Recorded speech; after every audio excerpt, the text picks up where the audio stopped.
नमस्कार बंधुओं।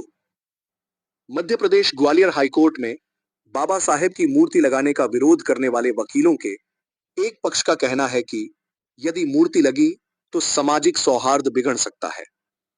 भारत रत्न बाबा साहेब, जिन्होंने जाति, धर्म, वर्ण से ऊपर उठकर देश के प्रत्येक नागरिक की सामाजिक और आर्थिक स्थिति को ध्यान में रखकर संविधान की रचना की, उनके हक अधिकारों का ध्यान रखकर देश में समानता का आगाज किया। उनकी मूर्ति या विचारों से कैसा भेदभाव?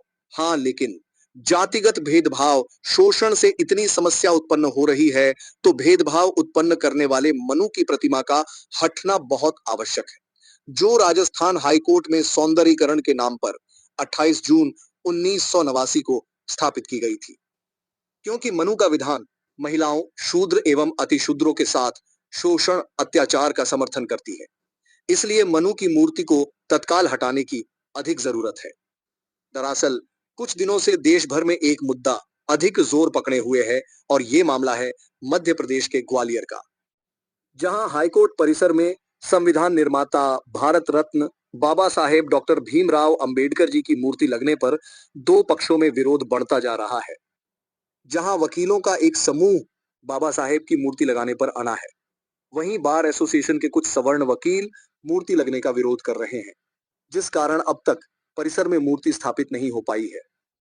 जो लोग मूर्ति लगाना चाहते हैं, उनका कहना है कि वहां मूर्ति लगाने की नियमबद्ध प्रक्रिया का पालन किया गया है और मूर्ति लगने से न्याय को प्रोत्साहन मिलेगा, भेदभाव खत्म होगा।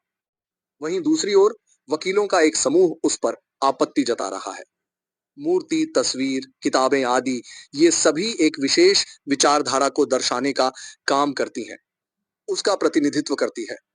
हम जब अपने घर पर किसी महापुरुष, मानव निर्मित देवी देवता की तस्वीर या मूर्ति को रखते हैं तो कहीं ना कहीं हम उनके कार्यों, विचारों का समर्थन करते हैं तथा उनकी विचारधारा को सही मानकर उनका अनुसरण करते हैं। मनु के द्वारा लिखा गया विधान दलितों, महिलाओं और संविधान के खिलाफ था। कुछ वर्षों पूर्व जब मनुस्मृति ही देश का विधान था, तब इस विधान के द्वारा सभी जाति वर्ग की महिलाएं और देश के कथित शूद्र और अतिशूद्र समाज के सभी सामाजिक, आर्थिक अधिकारों को नगण्य कर अन्याय और शोषण के कथित सिद्धांतों को बनाया गया, जिससे समाज में उच्च वर्ण एवं निम्न वर्ण जैसी भेदभाव की गहरी खाई खुद गई। आज भी हमारे समाज का विभाजन उसी मनुस्मृति की भेदभावपूर्ण नीतियों पर ही टिका है।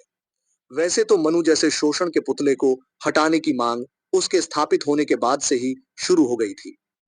मूर्ति के लिए लायंस क्लब जैसी कथित प्रतिष्ठित संस्था ने न सिर्फ अनुदान दिया, बल्कि इसके अनावरण कार्यक्रम का आमंत्रण पत्र भी प्रकाशित करने का काम किया।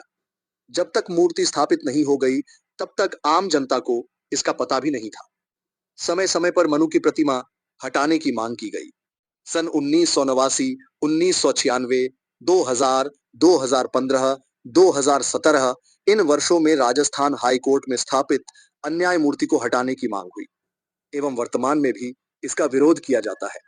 लेकिन मनुवादियों की तानाशाही के कारण आज तक मनु की प्रतिमा हटाई नहीं जा सकी।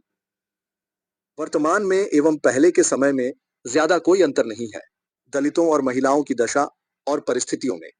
आज राजस्थान दलित अत्याचार, गैर बराबरी, भेदभाव और शोषण के मामलों में देश में नंबर 1 के पायदान पर पहुंच गया है। मनु मूर्ति इस देश का मूल आदर्श कभी भी नहीं हो सकती। अगर आप मनु को चुनते हैं तो आप उन मनुवादियों की कतार में हैं जो भेदभाव, शोषण, अन्याय, अत्याचार और छुआछूत के पक्ष में है और इसे जिंदा रखना चाहते हैं। यदि आप भी चाहते हैं कि ये देश किसी शोषण, अत्याचार से प्रभावित मनुस्मृति से ना चलकर संविधान से चले, तो वीडियो को शेयर अवश्य ही करें तथा चैनल को सब्सक्राइब करें। धन्यवाद। जय संविधान, जय मूल निवासी।